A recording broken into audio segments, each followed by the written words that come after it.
Hi there and welcome to this lecture. In this lecture, I'm going to show you how to change the time zone and the currency for your store. This is actually very important because later on when you start receiving orders, you want to make sure that you have the right currency, and the time zone is very important for you to keep track of your orders and to make sure that you don't get things like mixed up or something like that.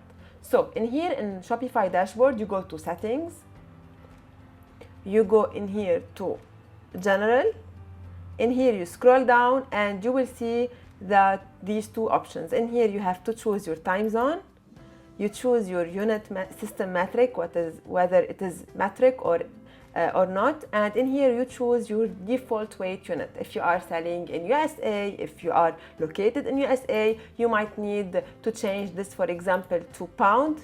If you are selling in Europe, you can keep that as gram and kilogram. It depends on where you are actually selling or what you are used to.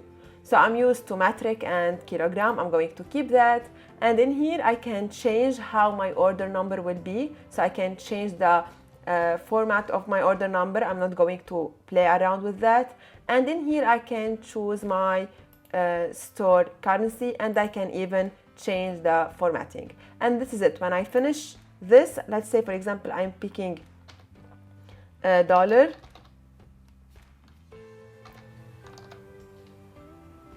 it keeps going. So this is it. I click in here on save, and this is it. I changed my time format, my time zone, and I changed my currency. So this is it for this lecture. In the next lecture, I'm going to introduce the Shopify dashboard for you, and I'm going to show you how to use it and how to proceed with creating your store. So stay tuned with me and let's meet in the next lecture.